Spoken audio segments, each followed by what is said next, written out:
ಇದು ಕಾಂಗ್ರೆಸ್ನ ಕತೆ ಆದರೆ ರಾಜ್ಯ ಬಿಜೆಪಿಯ ಕತೆ ಇಡೀ ರಾಜ್ಯಕ್ಕೆ ಗೊತ್ತಿರುವ ಕತೆ. ಒಂದು ಕಡೆ ವಿಜೇಂದ್ರ ಬಣ, ಇನ್ನೊಂದು ಕಡೆ ಯತ್ನಾಳ್ ಬಣ. ಇವರಿಬ್ಬರ ನಡುವಿನ ಗುದ್ದಾಟ ಈಗ ಏನು ತೆರೆಮರೆಯಲ್ಲಿ ನಡೀತಾ ಇಲ್ಲ, ಬಹಿರಂಗವಾಗಿ ನಡೀತಾ ಇದೆ.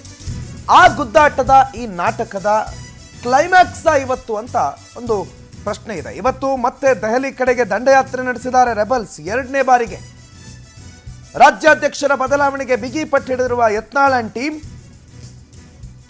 ಸದ್ಯ ದೆಹಲಿಯಲ್ಲೇ ವಾಸ್ತವ್ಯವನ್ನು ಹೂಡಿದ್ದಾರೆ.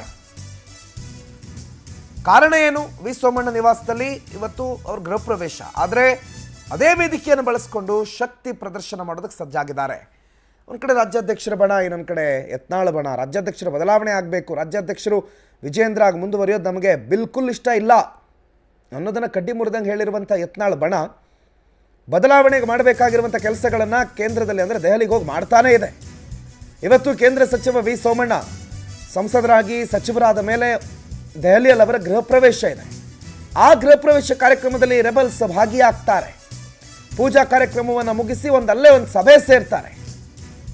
ಪೂಜೆಯ ಬಳಿಕ ಸೋಮಣ್ಣ ನಿವಾಸದಲ್ಲೇ ಒಂದು ಸಭೆ ಮಾಡುವ ಪ್ಲಾನ್ ಆಗಿದೆ.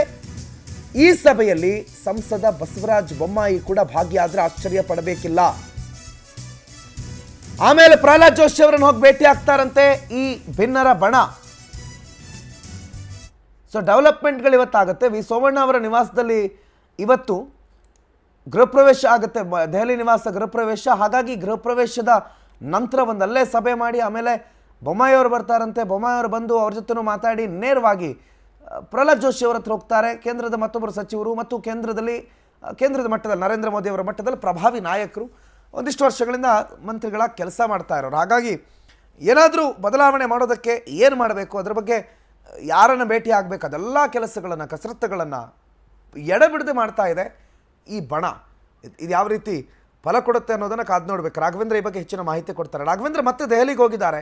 ಇದನ್ನು ಕೇವಲ ವಿ ಸೋಮಣ್ಣ ಅವರ ನಿವಾಸದ ಗೃಹ ಪ್ರವೇಶ ಮಾತ್ರನಾ, ಅಥವಾ ಹೈಕಮಾಂಡ್ ನಾಯಕರ ಭೇಟಿಯಾಗೋ ಸಾಧ್ಯತೆ ಇದೆಯಾ, ಅಥವಾ ಮೊನ್ನೆ ರೀತಿಯಲ್ಲಿ ಮತ್ತೆ ಗೃಹ ಪ್ರವೇಶದ ಊಟ ಮುಗಿಸ್ಕೊಂಡು ವಾಪಸ್ ಆಗ್ತಾರಾ? ಯಾಕೆ ದೆಹಲಿ ಭೇಟಿ, ಏನಿದರ ಉದ್ದೇಶ ರಾಘವೇಂದ್ರ? ಪ್ರಮುಖವಾಗಿ ಏನು ರಾಜ್ಯ ಬಿಜೆಪಿಯ ಇದೀಗ ಬಂಡಾಯ ರಾಜಕೀಯ ದೆಹಲಿಗೆ ಶಿಫ್ಟ್ ಆಗಿರ್ತಕ್ಕಂಥದ್ದು. ಯಾಕಂದ್ರೆ ಈ ಹಿಂದೆನೂ ಸಹ ಕಳೆದ ಒಂದು ವಾರದಿಂದನೂ ಸಹ ದೆಹಲಿಗೆ ಹೋಗಿ ಬಂದಿದ್ರು, ಯಾವುದೇ ರೀತಿಯ ಸಮಸ್ಯೆ ಬಗೆಹರಿದಿರಲಿಲ್ಲ. ಇದೀಗ ಮತ್ತೆ ರೆಬೆಲ್ಸ್ ನಾಯಕರು ದೆಹಲಿಗೆ ತೆರಳಿರ್ತಕ್ಕಂಥದ್ದು. ರೆಬೆಲ್ಸ್ ನಾಯಕರ ಬೆನ್ನಲ್ಲೇ ಇದೀಗ ವಿಜೇಂದ್ರನು ಸಹ ದೆಹಲಿಗೆ ತೆರಳಿರ್ತಕ್ಕಂಥದ್ದು ರಾಜ್ಯ ಬಿಜೆಪಿಯಲ್ಲಿ ಸಾಕಷ್ಟು ಕುತೂಹಲಕ್ಕೆ ಕಾರಣವಾಗಿರ್ತಕ್ಕಂಥದ್ದು. ಯಾಕಂದ್ರೆ ಬಂಡಾಯಕ್ಕೆ ಮದ್ದನ್ನ ಹರಿಯೋದಕ್ಕೇನೆ ಹೈಕಮಾಂಡ್ ನಾಯಕರು ವಿಜೇಂದ್ರ ಅವರನ್ನ ದೆಹಲಿಗೆ ಕರೆಸ್ಕೊಂಡಿದ್ದಾರೆ ಅನ್ನೋದ್ರ ಬಗ್ಗೆ ಸಹ ಚರ್ಚೆ ನಡೀತಾ ಇದೆ. ಇನ್ನು ಈ ರೆಬೆಲ್ಸ್ ನಾಯಕರು ವಿ ಸೋಮಣ್ಣನವರ ಕಚೇರಿಯ ಪೂಜೆ ಇದೆ, ಆ ಪೂಜೆಯ ನೆಪದಲ್ಲಿ ದೆಹಲಿಗೆ ತೆರಳಿರ್ತಕ್ಕಂಥದ್ದು. ಅಲ್ಲಿ ಕೆಲವೊಂದಿಷ್ಟು ನಾಯಕರ ಜೊತೆ ಕೂತು ಏನು ವಿಜೇಂದ್ರ ಅವರ ಬಗ್ಗೆ ಮತ್ತೆ ರಾಜ್ಯಾಧ್ಯಕ್ಷರ ಬಗ್ಗೆ ಸಾಕಷ್ಟು ಚರ್ಚೆಯನ್ನ ಮಾಡ್ತಾರೆ. ಅದಾದ ಬಳಿಕ ಏನ್ ಮಾಡ್ಬೇಕು, ಮಾಡ್ಬೇಕು ಅನ್ನೋದ್ರ ಬಗ್ಗೆನೂ ಸಹ ಚರ್ಚೆ ಆಗುತ್ತೆ. ಆದ್ರೆ ಹೈಕಮಾಂಡ್ ನಾಯಕರು ಯಾವ ಟಾಸ್ಕ್ ಅನ್ನ ಕೊಟ್ಟಿದ್ದಾರೆ ಹಿರಿಯರಿಗೆ ಅನ್ನೋದ್ರ ಬಗ್ಗೆ ಇಲ್ಲಿವರೆಗೂ ಸಹ ಗೊತ್ತಾಗ್ತಾ ಇಲ್ಲ. ಸಾಕಷ್ಟು ನಿಗೂಢವಾಗಿರ್ತಕ್ಕಂಥದ್ದು. ಯಾಕಂದ್ರೆ ಹೈಕಮಾಂಡ್ ನಾಯಕರು ಹಿರಿಯರಿಗೆ ಕೊಟ್ಟಿರ್ತಕ್ಕಂಥ ಟಾಸ್ಕ್ ಇವರನ್ನ ಸರಿ ಮಾಡಿ ಅನ್ನೋ ಟಾಸ್ಕ್ ಏನಾದ್ರು ಕೊಟ್ಟಿದ್ದಾರಾ, ಹಾಗಾಗಿನೇ ವಿಜೇಂದ್ರ ಅವರನ್ನ ದೆಹಲಿಗೆ ಕರೆಸ್ಕೊಂಡು ಮುಖಾಮುಖಿ ಬಸವನಗೌಡ ಪಾಟೀಲ್ ಯತ್ನಾಳ್ ಮತ್ತೆ ವಿಜೇಂದ್ರ ಅವರನ್ನ ಮಾಡ್ತಾರ ಅನ್ನೋದ್ರ ಬಗ್ಗೆನೂ ಸಹ ಇದೀಗ ಪ್ರಶ್ನೆ ಎದುರಾಗಿರ್ತಕ್ಕಂಥದ್ದು. ಒಂದು ಪಕ್ಷ ಏನೋ ವರಿಷ್ಠರು ಈ ಟಾಸ್ಕ್ ಅನ್ನ ಕೊಟ್ಟಿದ್ದಾದಲ್ಲಿ ಇದೀಗ ರೆಬೆಲ್ಸ್ ನಾಯಕರು ಸಹ ದೆಹಲಿಯಲ್ಲಿ ಇದ್ದಾರೆ, ವಿಜೇಂದ್ರ ಅವರು ಸಹ ದೆಹಲಿಯಲ್ಲಿದ್ದಾರೆ. ಹೀಗಾಗಿ ಬಿಜೆಪಿಯ ಒಂದು ಬಂಡಾಯಕ್ಕೆ ಬ್ರೇಕ್ ಬೀಳುವ ಸಾಧ್ಯತೆಗಳು ಅಧಿಕವಾಗಿದ್ದಾವೆ.